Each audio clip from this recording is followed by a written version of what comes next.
This is NBC Right Now local news at 5. I'm Glenn Cassie. Thanks for choosing us to start your week. And I'm Tracy Dial. We start with new information on the Cascade Mall shooting. The 20-year-old accused of murdering 5 people at a shopping center on the west side confesses to the crime.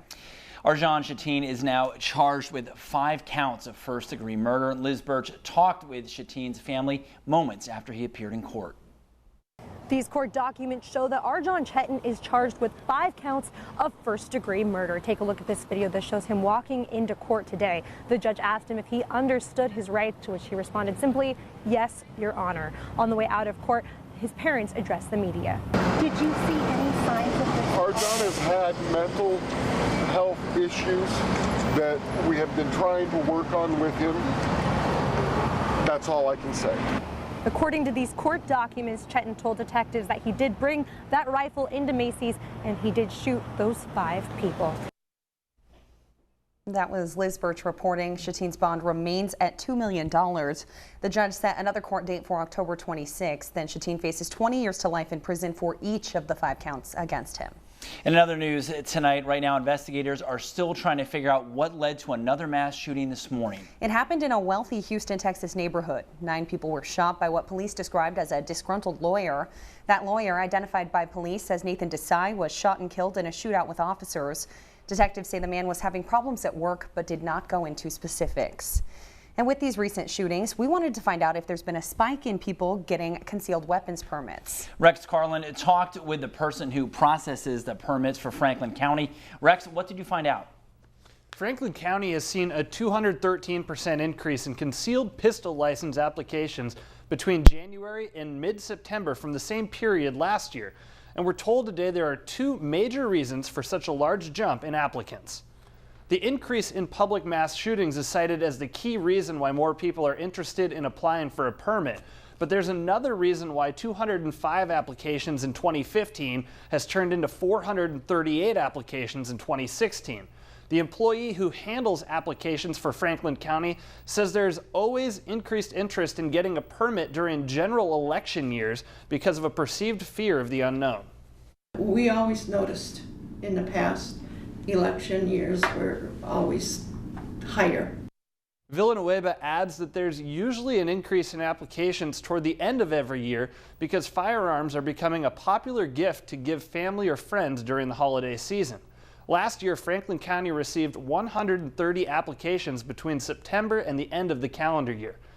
Now, Villanueva adds that there's also been a recent increase in female applicants, many of whom cite wanting to be armed when they're home alone or when they're somewhere in the public alone. Live in the studio, Rex Carlin, NBC Right Now. Thank you, Rex. The Washington State Patrol is investigating the death of a 25-year-old man this morning. Troopers say Logan Thompson was heading westbound on Highway 12 near Wallula Junction when he crossed over the center line, hitting a semi head-on. The roadway closed down for several hours as crews cleared the scene. It reopened just before 7 this morning. The driver of the semi wasn't hurt. School leaders put a local high school on lockdown earlier today, leaving many students and their families asking why. Well, Haley Gibbs spoke with the Yakima County Sheriff's Office and has the latest details. Haley, what led to the lockdown there? Tracy, it was East Valley High School out in Moxie, and the lockdown, as always, was for the safety of the students there. Now, I was able to talk with Yakima County Sheriff deputies who told me that the situation actually stems from something that happened over the weekend. Now, 2 students from East Valley High School got into a fight at the Central Washington State Fair. And today, when the 2 saw each other again at school, it started another heated argument. And once verbal threats were made, one of the students' family members actually showed up at the scene. Now, because of safety reasons, East Valley High School was put under lockdown at around 1 o'clock. And just 5 minutes later, Moxie police showed up along with Yakima County Sheriff deputies. The school lifted the lockdown shortly after the authorities arrived to defuse the situation. Now, I also tried to contact the superintendent of East Valley School District to get more information about the situation and to find out if these students will be facing any consequences. And I have not heard back yet, so I will continue to keep you updated on the story as I know more. For now, live in the newsroom, Haley Gibbs, NBC, Right Now. Thank you, Haley. Now we have Tim Adams joining us on the desk. And Tim, it's very warm for a fall day out there. It feels really like summer. Oh man, temperatures running 10, 15 degrees above normal in some areas. I know, close to records around our region. And sunny skies, as you can see on satellite and radar right now. Some clouds way up there by Vancouver, BC, and scooting across the northern tier counties. But for down in our area, it's 83 right now at the airport in Tri-Cities.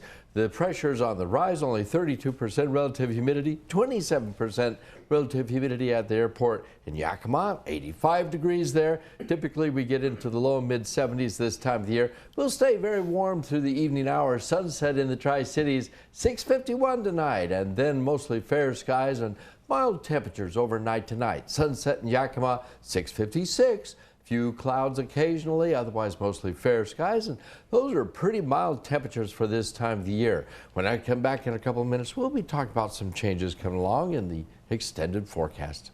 Okay. Thanks, Tim. Thanks, Tim. City leaders in Pendleton are calling the old City Hall a nuisance. They're enforcing a city ordinance to speed up repairs on the building that still has a destroyed roof and broken out windows. An explosion rocked the building last July, killing a 25-year-old man whose family owns the building. The family could be fined $500 a day until repairs are done. Northwest News now. Yakima's police chief will stay on the job after the mayor of Spokane names another candidate to its police department's top job.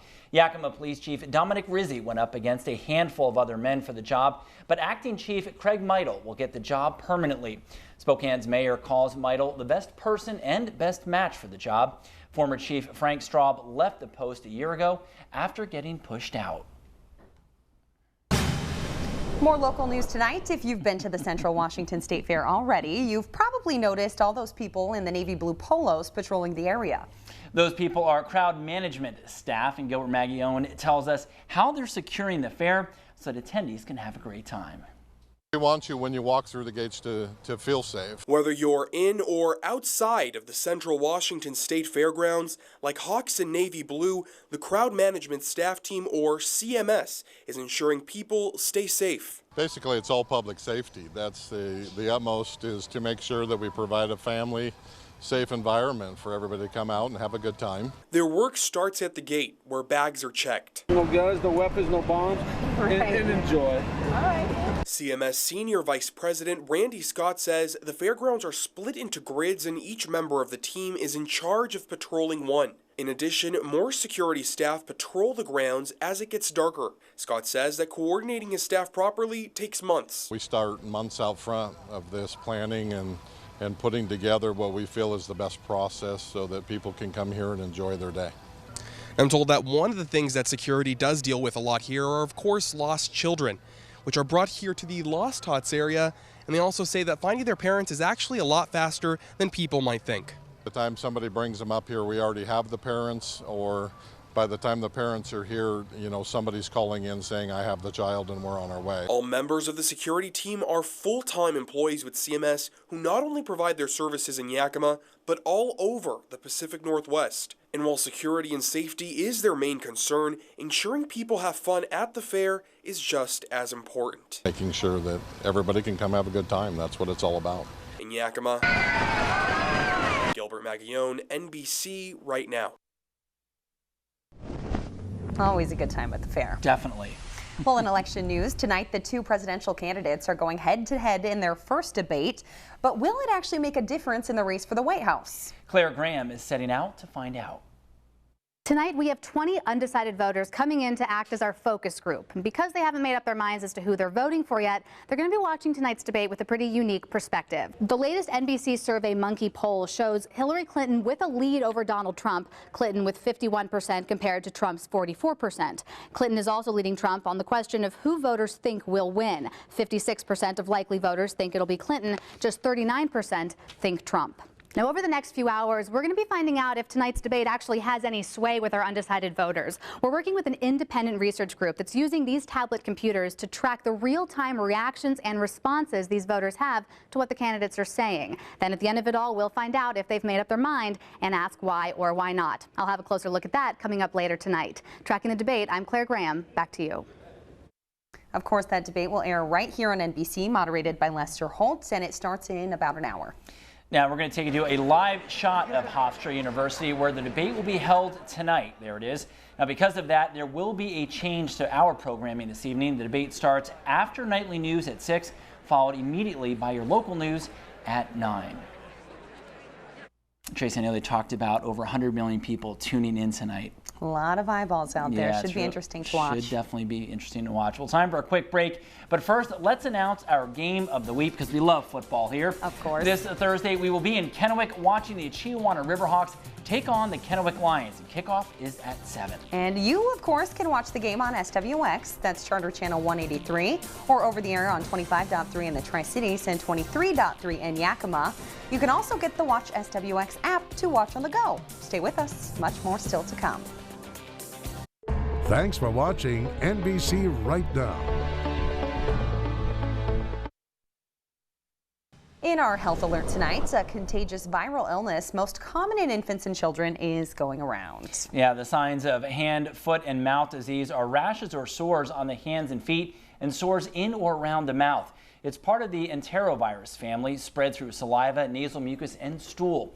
The first signs of hand, foot, and mouth disease can happen a few days before the sores actually develop. As long as your child has a fever or sores, the virus is still contagious, and it can take 1 to 2 weeks to be in the clear again. Children usually develop immunity to hand, foot, and mouth disease as they get older by building antibodies after exposure to the virus.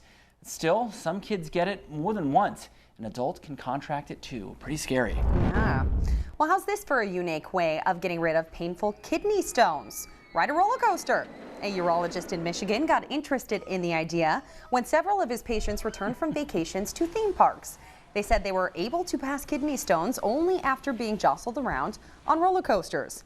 The doctor developed a model of a kidney and tested his theory. He found sitting in the back of the coasters worked best, passing stones more than 60% of the time. And Glenn, I need to know whether any other ailments can be treated with this sort of therapy. Any excuse to get on a roller coaster. I know Tim Adams would like to get on a roller coaster. Oh. Yes, I would. Oh man, the 60s, so we go from above normal to below normal temperatures as we head into the upcoming weekend.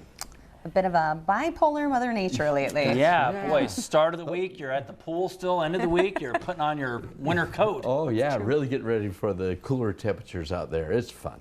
That is fun. Thanks so much, Tim. Thanks, Tim. Well, coming up next in sports, Kamaikan takes on Southridge in volleyball tomorrow in a match you can watch on SWX. Yeah, and it should be a good one. Plus, Russell Wilson says he doesn't expect to miss any time following what looked like a gruesome knee injury. We'll tell you the details coming up next in sports. Stay with us. All right, and Tim Adams, one more time on the desk to talk about the weather this evening. One more summer-like evening out there for us. We're talking beautiful conditions, just a little early on the sunset, but boy, we have sunny skies, warm temperatures. We're running 10 and 15 degrees above normal, close to some records as we went through the day today.